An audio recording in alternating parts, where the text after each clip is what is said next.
لئن بسطت إلي يدك لتقتلني ما أنا بباسط يدي إليك لأقتلك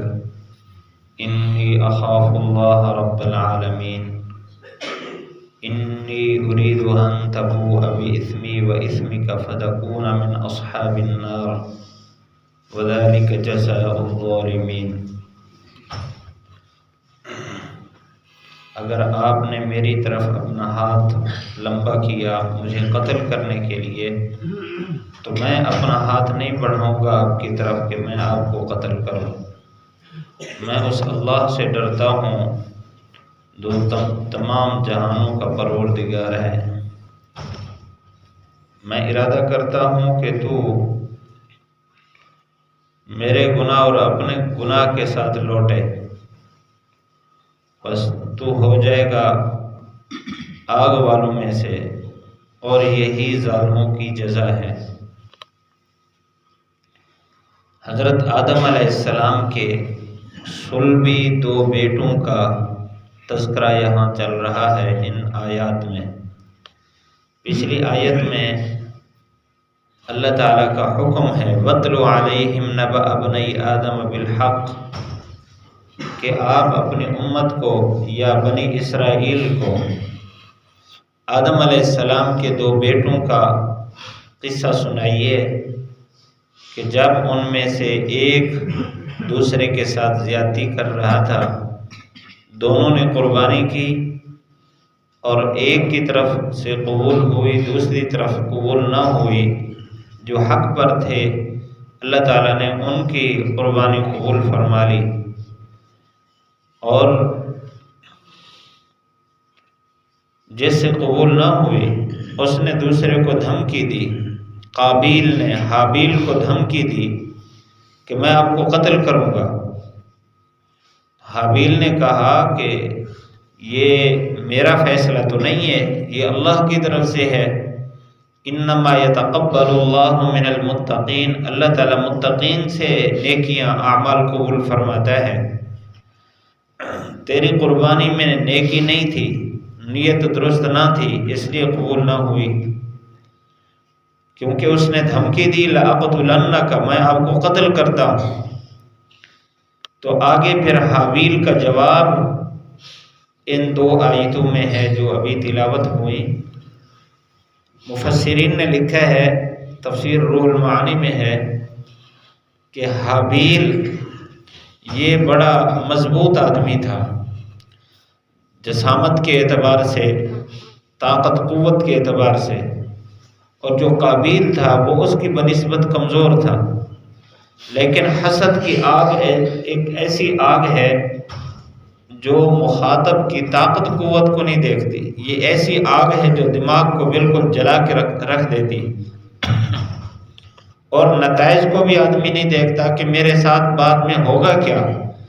اس لیے بس ابھی تو میں نے فیصلہ کرنا ہے جو کرنا ہے۔ تو اس کو بھی اسی چیز نے ابھارا۔ تو ادھر سے حابیل نے کہا لئن بسطت الی یدک، اگر آپ نے میری طرف اپنا ہاتھ پھیلایا، لمبا کیا، ہاتھ بڑھایا، لتقتلنی، کہ مجھے قتل کرے، ما انا بباسط یدی الیک لاقتلک، میں اپنا ہاتھ آپ کی طرف نہیں بڑھاؤں گا کہ میں بھی تجھے قتل کر لوں۔ یہ ایک اخلاق کے اعلیٰ درجے کا ایک نمونہ ہے کہ اگر ایک آدمی زیادتی کر رہا ہے تو دوسرا اس کے ساتھ زیادتی نہ کرے۔ روایت میں تو یہاں تک ہے کہ اگر دوسرا آدمی برابر کا بدلہ لیتا ہے تو اس لڑائی کا گناہ ابتدا کرنے والے پر ہے۔ آپ صلی اللہ علیہ وسلم کا ایک فرمان ہے المستبان، 2 آدمی ایک دوسرے کو گالیاں دینے والے، ما قالا، جو کچھ انہوں نے ایک دوسرے کو کہا گالیوں میں، اس سب کا وبال ابتدا کرنے والے پر ہے، اس لیے کہ وہ دوسرے کی گالی کا سبب بنا ہے۔ اگرچہ شریعت میں اس بات کی اجازت ہے کہ ان النفس بالنفس والعین بالعین والانف بالانف، کہ برابری سرابری کا حکم ہے۔ اگر کسی آدمی نے تھپڑ لگایا ہے تو بالکل بعین ہی اس کے برابر تھپڑ لگانے سے اس کو گناہ نہیں ہوگا۔ ہاں البتہ زیادتی کی، زور سے تھپڑ مارا تو پھر جتنا اضافہ ہوا ہے اس کا گناہ اس پر ہوگا۔ البتہ معاف کر دینا، درگزر کر دینا، یہ اعلیٰ درجے کے اخلاق ہیں۔ آپ صلی اللہ علیہ وسلم کا فرمان ہے، آپ نے فرمایا کہ اصل یہ ہے کہ جو آدمی ظلم کر رہا ہے، واعف عمن ظلمک، جو ظلم کر رہا ہے اس کو معاف کر دو، اور جو برائی کر رہا ہے اس کے ساتھ اچھائی کرو، وَأَحْسِنْ إِلَىٰ مَنْ أَسَاءَ إِلَيْكَ، تو جو برائی کر رہا ہے اس کے ساتھ اچھائی کرو۔ یہ اخلاق کریمانہ ہے، اعلیٰ درجے کے اخلاق ہیں۔ تو یہاں حابیل نے انہی اخلاق کا اظہار کیا کہ اگر آپ میری طرف ہاتھ بڑھائیں گے مجھے قتل کرنے کے لیے تو میں ہاتھ نہیں بڑھاؤں گا آپ کی طرف آپ کو قتل کرنے کے لیے۔ یہ جو قتل والا معاملہ ہے یہ انتہائی سخت ہے۔ آپ صلی اللہ علیہ وسلم کا فرمان ہے، فرمایا کہ قرب قیامت میں ایسے حالات آئیں گے کہ آدمی کو پتہ نہیں چلے گا کہ اس کو کس گناہ کی وجہ سے قتل کیا گیا، کس جرم کی بنیاد پر قتل کیا گیا، یہ اس کو کوئی پتہ نہیں ہوگا، اور نہ قاتل کو پتہ ہوگا کہ کیوں قتل کیا ہے۔ ایسے حالات اب سامنے ہیں، کوئی پتہ نہیں ہوتا کیوں قتل کیا، بس مار دیا۔ اور ایک روایت میں آپ نے فرمایا کہ القاتل والمقتول کلاہما فی النار، کہ ایک زمانہ ایسا آئے گا قاتل مقتول دونوں جہنم میں جائیں گے۔ پوچھا گیا کہ قاتل کا جہنم میں جانا تو سمجھ میں آتا ہے کہ اس نے زیادتی کی ہے، مقتول کیوں جہنم میں جائے گا؟ تو فرمایا کیونکہ مقتول کا جذبہ بھی قتل کرنے کا تھا، یہ تو وار پہلے قاتل کا چل گیا، اگر اس کو موقع ملتا تو اس نے بھی قتل کرنا تھا۔ اس لیے دونوں کے اندر کے جذبات کی بنیاد پر دونوں، اگرچہ بظاہر ایک مظلوم و دوسرا ظالم ٹھہرا ہے، لیکن حقیقت میں اپنے ارادوں کی بنیاد پر دونوں جہنم میں، دونوں قاتل سمجھے گئے، جہنم میں جائیں گے۔ اصل یہ ہے کہ اگر کوئی آدمی ہاتھ کھڑا کر رہا ہے اور وہ گالی دیتا ہے، وہ مارتا ہے اور وہ قتل کی دھمکیاں دیتا ہے، تو دوسرے کے لیے یہ ہے کہ وہ ایک طرف ہو جائے، انی اخاف اللہ رب العالمین۔ وجہ کیا ہے؟ وجہ یہ ہے کہ میں رب العالمین سے خوف رکھتا ہوں۔ خوف ایک ایسی چیز ہے، اللہ تعالیٰ کا ڈر اور خوف، جو انسان کو گناہ سے، چھوٹے اور بڑے جرم سے بچا سکتا ہے۔ اس لیے آپ صلی اللہ علیہ وسلم نے ایمان کی علامت بتائی کہ بین الخوف والرجاء، نیکی کر رہا ہے تو امید ہو کہ اللہ اس کی برکت سے مجھے جنت دے گا، اور خوف و اندر کہ اگر گناہ کی نیت، ارادہ اور خیالات آئیں تو اس پر جرت نہ ہو انسان کو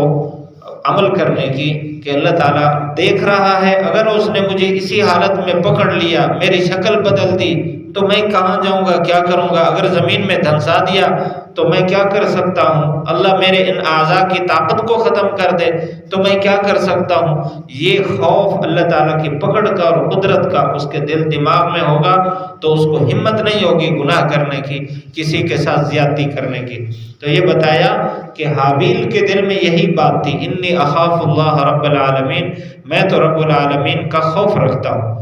انی ارید ان تبوء باسمی و اسمک فتکون من اصحاب النار وذلک جزاء الظالمین، میں ارادہ رکھتا ہوں کہ تم میرا گناہ اور اپنا گناہ لے کر جائے اور تو جہنمی ہو، اور یہی ظالموں کا بدلہ ہے۔ اس آیت میں انسان کی سوچ کا اثر بتا دیا ہے کہ اگر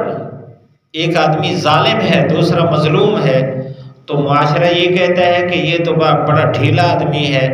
اس کی تو منہ میں زبان ہی نہیں ہے، اس کے تو ہاتھ پتہ نہیں کیا ہے، یہ بھی اس کو بتا دیتا سبق، اس کو پتہ چل جاتا،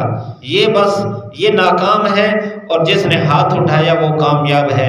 اس آیت میں حابیل نے بتا دیا ساری انسانیت کو کہ قاتل کامیاب نہیں ہے، گالی دینے والا کامیاب نہیں، ہاتھ اٹھانے والا کامیاب نہیں ہے، کامیاب وہ ہے جو خاموش ہو گیا ہے،